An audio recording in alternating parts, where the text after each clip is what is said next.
Hi friends, first of all ரொம்ப நன்றி. நம்ம சேனலை சப்போர்ட் பண்ணுற ஒவ்வொரு நண்பர்களுக்கும் இன்றைக்கி என்ன பார்க்க போகிறோம் அப்படின்னா, லாஸ்ட் 3 மந்தோடைய ஆப்ஷன் ட்ரேடிங் பர்ஃபார்மன்ஸ் தான் பார்க்க போகிறோம். ஸோ ஏன் இந்த வீடியோ அப்படின்னு கேட்டிங்கன்னா, இந்த பர்ஃபார்மன்ஸை பேஸ் பண்ணி நான் பண்ண என்னென்ன விஷயங்கள் பண்ணேன், என்னென்ன தவறுகள் பண்ணேன், அதை கண்டிப்பாக எடுத்துரைக்கும் படியாக தான் இந்த வீடியோ இருக்கும். ரொம்ப ஒரு இம்பார்ட்டண்டான வீடியோ. கண்டிப்பாக நம்ம ட்ரேட் பண்ணுறது எல்லாமே எதுக்காக அப்படின்னா, கண்டிப்பாக நம்ம ஒரு நல்ல ஒரு ரிசல்ட் எடுக்கணும் அப்படின்றதுக்காக தான். ஸோ அந்த ரிசல்ட் எப்படி வந்திருக்கு அண்ட் அந்த ரிசல்ட்டுக்காக நான் என்னென்ன இன்புட்ஸ் போட்டேன் அப்படின்றது தான் இந்த வீடியோ இருக்க போது. வீடியோ ஸ்கிப் பண்ணாமல் ஃபுல்லாக பாருங்கள், நல்ல ஒரு ஐடியா கிடைக்கும். வீடியோ பிடிச்சிருந்தா கண்டிப்பாக ஒரு லைக் ஒன்று பண்ணிடுங்க. ஸோ வாங்க இப்போ பார்க்கலாம். ஸோ நான் லாஸ்ட் 3 மந்த்து பார்க்குறேன். ஜனவரி 1 இனிய டேட் வரையும் நம்ம பார்க்கலாம். ஸோ என்ன மாதிரியான ரிசல்ட் இருக்குது அப்படின்னு சொல்லிட்டு. ஸோ அஃப்கோர்ஸ் நான் ஃபுல் டைம் ட்ரேடர் இல்லை, நான் பார்த்தீங்கன்னா பார்ட் டைம் தான். ஓகேங்களா? ஸோ இங்கே பார்த்தீங்கன்னா கிட்டத்தட்ட 3 மந்தில் ஒரு 48,000 ப்ராஃபிட் பண்ணியிருக்கோம். ஸோ சார்ஜஸ் கிட்டத்தட்ட 3,313 ரூபா. ஓகேங்களா? ஸோ இதுதான் ஆக்சுவலாக ப்ராஃபிட்டு. ஸோ நமக்கு எவ்வளோ ஃபண்டு இருந்தது அப்படின்னா, ஆல்மோஸ்ட் நான் எடுத்திருந்தேன். ஸோ நீங்கள் இங்கே பார்த்தீங்கன்னா தெரியும், 1 ஜனவரி அப்போ நம்மக்கிட்ட இருந்த கேஷு 2,46,000. ஓகேங்களா? ஸோ இங்கே நான் அந்த நம்பர்ஸை தான் இங்கே கொடுத்துருக்குறேன். ஓகேங்களா? ஸோ கேபிட்டல் யூஸ் பண்ணது 2.46. ஸோ ப்ராஃபிட் வந்தது 48,200. ஸோ கிராஸாக பார்த்தோம் அப்படின்னா கிட்டத்தட்ட 19.56%. ஓகேங்களா? 19%. ஸோ ஒரு 3,300 சார்ஜஸ் போச்சுன்னா 1% நியர்லி. ஓகேங்களா? ஸோ ஆமாம், கிட்டத்தட்ட பார்த்தீங்கன்னா 1.5 வரும்னு வைங்களேன். ஸோ கிட்டத்தட்ட ஒரு 18% பார்த்தீங்கன்னா நெட் பிஎன்எல் கிடச்சிருக்கு. இதை 3 மாதமாக பிரிக்கும் போது மாதம் ஒரு 6%. ஒரு ரெகுலர் இன்கம் தான். கண்டிப்பாக நிறைய பேர் இதை விட சூப்பரான ப்ராஃபிட் பண்ணியிருப்பீங்க. இங்கே நான் என்னோடய எக்ஸ்பீரியன்ஸை சொல்கிறதுக்காக மட்டும்தான் இதை காட்டினா, மற்றபடி வேறு எந்த ஒரு விஷயமும் இல்லை. ஸோ இங்கே நான் பண்ண தவறுகள் என்ன, இல்லைனா இந்த ப்ராஃபிட் இல்லை, இந்த பர்ஃபார்மன்ஸுக்கான காரணங்கள் தான் இந்த வீடியோன்னு சொல்லியிருந்தேன். மொதல் விஷயம், நான் இந்த 4 பாயிண்ட்ஸுக்குள்ளே அடங்கிடும் நான் சொல்ல வந்த விஷயங்கள். ஸோ என்னுடைய இந்த ட்ரேட்ஸுக்கு, ஓகேங்களா, இந்த ஒரு ட்ரேட்ஸுக்கு நான் எவ்வளோ ரிஸ்க்கு வச்சேன். இது ரொம்ப முக்கியங்க.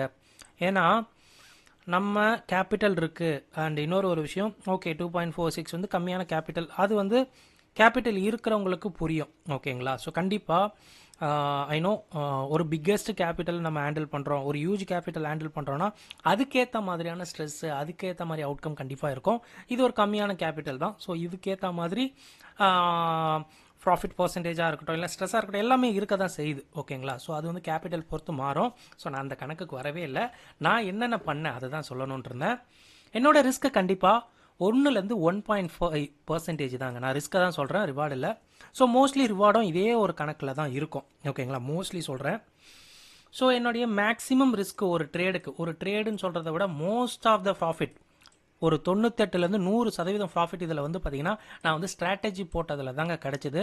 தனியாக இல்லை, ஹெட்ஜ் இல்லாமல் நான் போக மாட்டேன். ஓகேங்களா? ஸோ இங்கே என்னுடைய ஒரு ஸ்ட்ராட்டஜியில் ஒரு அயன் காண்டர் போடுறேன், இல்லைனா ஒரு அயன் ஃப்ளை போடுறேன், இல்லை ஒரு லேடர் போடுறேன் அப்படின்னா அதோடைய மேக்ஸிமம் ரிஸ்க்கு எவ்வளோ இருக்கணும் அப்படின்னா 1லேருந்து 1.5. ஓகேங்களா? என்னோட கேபிட்டலில். ஓகேங்களா? மொத்த கேபிட்டலில். ஸோ அப்போது ஒரு 4,000லேருந்து மேக்ஸிமம் நான் 5,000 கூட வைக்கலாம். ஓகேங்களா? நான் 5,000 வரையும் வச்சுருந்தேன். ஸோ பட் நான் இங்கே 1.5 சொல்கிறது மோஸ்ட் ஆஃப் த டைம் 5,000 வராது, 4,000 அப்படின்றது சாலிடாக வந்துடும். ஓகேங்களா? ஸோ என்னுடைய மேக்ஸிமம் ரிஸ்க்கு கூட இந்த ஸ்ட்ராட்டஜியில் லாஸ் வந்திருக்கான்னு கேட்டிங்களா? கண்டிப்பாக வந்திருக்கு. ஆக்சுவலாக 3 தடவை எனக்கு 3,000 ரூபாய்க்கு மேலே லாஸ் நான் புக் பண்ணியிருக்கேன். ஸோ கண்டிப்பாக இந்த ப்ராஃபிட்டு நமக்கு நெட்டான ரிசல்ட்டு தான். ஓகேங்களா? இதில் ப்ராஃபிட்டும் இருக்குது, லாஸும் இருக்குது. இதை நெட்டாக நம்ம பார்க்கும்போது தான் இந்த ஒரு 19% பர்ஃபார்மன்ஸ் ப்ராஃபிட் கிடச்சிருக்குது. ஓகேங்களா? கண்டிப்பாக அதில் லாஸும் இருக்குது, கெயின் இருக்குது. அதை புரிஞ்சுக்கணும். கெயின் மட்டும் கண்டிப்பாக நமக்கு எல்லா டைமும் கிடச்சிடாது, அதையும் சொல்கிறேன்.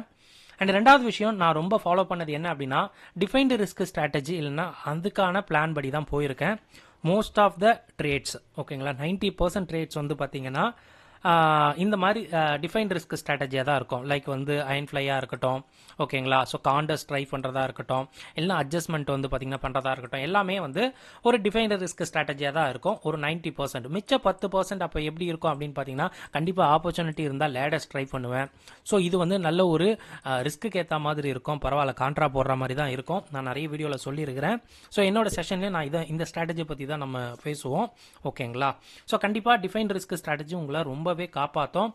ஏன்னா இது நிறைய விஷயங்களை உங்களுக்கு ரொம்ப ஹெல்ப் பண்ணும். லைக் வந்து உங்களை எமோஷ்னலாக உங்களை வந்து பாதிக்காது. ஏன்னா தெரியும், முதலே தெரியும், ஓகே 3000 தான் ரிஸ்க்கு, 2000 தான் ரிஸ்க்கு, 4000 தான் ரிஸ்க்கு முதலே தெரிஞ்சிடும், ஓகேங்களா.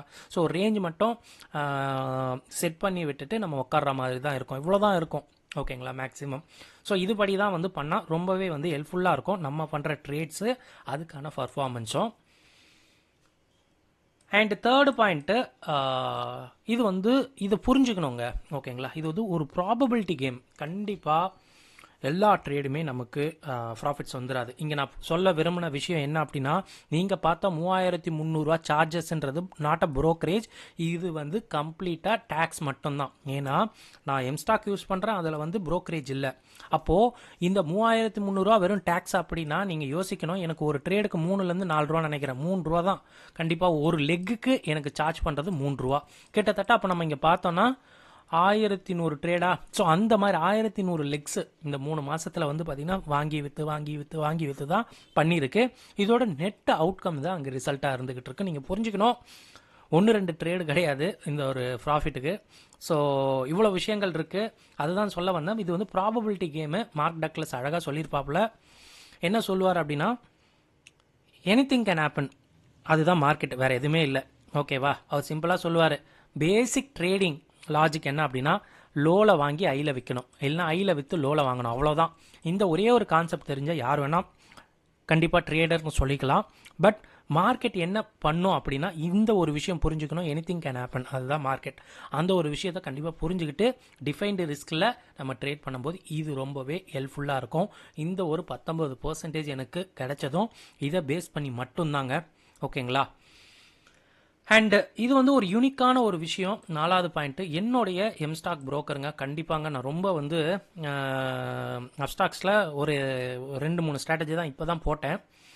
ஸோ அந்த 2-3க்குமே கிடைச்ச ப்ராஃபிட்டில் பாதிக்கு பாதி புரோக்கரேஜ் தட்டிட்டான், ஓகேங்களா. ஒன்றுமே இல்லை, ஒரு 1500 வந்திருக்குது ப்ராஃபிட் அப்படின்னா நெட்டாக அந்த 1500 700 800 750 வந்து புரோக்கரேஜே போட்டான். அப்போ மிச்சம் இருக்கிறது என்ன? ஸோ இங்கே புரிஞ்சுக்க வேண்டியது என்னென்னா, அந்த புரோக்கரேஜ் விஷயங்களும், ஓகேங்களா. ஸோ கண்டிப்பாக ஸோ புரோக்கர்னு சொல்லும் போது இது நம்ம என்ன மாதிரி ட்ரேடிங் பண்ணுறோம், நம்ம என்ன மாதிரி விஷயங்களை நோக்கி பண்ணுறோம். லைக் வந்து ஒரு ஈக்விட்டி ட்ரேடிங் பண்ணுறோன்னா நீங்கள் கண்டிப்பாக ஜீரோ தான் அப்ஸ்டாக்ஸ் இந்த மாதிரி வந்து போயிடலாம். இல்லைன்னா நான் வந்து பார்த்திங்கன்னா நான் வால்யூம்ஸு ட்ரேடிங்கு லெக்ஸ் அதிகமாக போடுவேன், இல்லைனா ரொம்ப ஆக்டிவாக ட்ரேட் பண்ணுவேன்னா கண்டிப்பாக நீங்கள் வந்து இந்த புரோக்கரையும் கன்சிடர் பண்ணலாங்க. ரொம்ப அருமையாக இருக்குது அப்படின்னு தான் சொல்லுவேன். இது வந்து ஒரு ப்ரொமோஷன் அப்படின்றதுக்காக எதுவுமே இல்லை, எனக்கு ஹெல்ப் பண்ணிச்சு, அதனால் நான் சொன்னேன். உங்களுக்கு லிங்க் வேணும் அப்படின்னா நான் டிஸ்கிரிப்ஷனில் கொடுக்குறேன், அந்த லிங்க்கை யூஸ் பண்ணி கூட நீங்கள் ஓப்பன் பண்ணிக்கலாம், ஓகேங்களா. ஸோ இவ்வளோ விஷயங்களும் கண்டிப்பாக ஒரு பர்ஃபார்மன்ஸ் வந்து எப்படி பண்ணோம் ஏது பண்ணோம் அப்படின்னு சொல்கிறதுக்காக மட்டும்தான். இது வந்து ஒரு எப்படி சொல்கிறது, இது ஒரு மீடியம், இந்த சேனல்ன்றது ஒரு மீடியம். இந்த மீடியமில் நம்ம சொன்னோம் அப்படின்னா நிறைய பேருக்கு போய் ரீச் ஆகும் அப்படின்ற ஒரு நல்ல நோக்கத்தோடு தான் இங்கே நம்ம எந்த ஒரு பாயிண்ட்டுமே ரொம்ப ஒரு க்ரீடியை தூண்டுற மாதிரியான விஷயங்கள் கண்டிப்பாக இருக்கவே இருக்காதுங்க. ஸோ அப்படி தான் ட்ரேடும் பண்ணேன். ஸோ அதுக்கான அவுட்கம் தான் கிடைச்சது. அதை ஜஸ்ட் உங்ககிட்ட ஷேர் பண்ணணும் அப்படின்ற ஒரே நல்ல நோக்கம் தான், வேறு எதுவுமே கிடையாது. ஸோ செக் பண்ணி பாருங்கள், உங்களுக்கு மேபி ஹெல்ப்ஃபுல்லாக இருக்கும். இந்த வீடியோ பார்த்ததுக்கு ரொம்ப நன்றி. தேங்க்யூ. ஜெய் ஹிந்த்.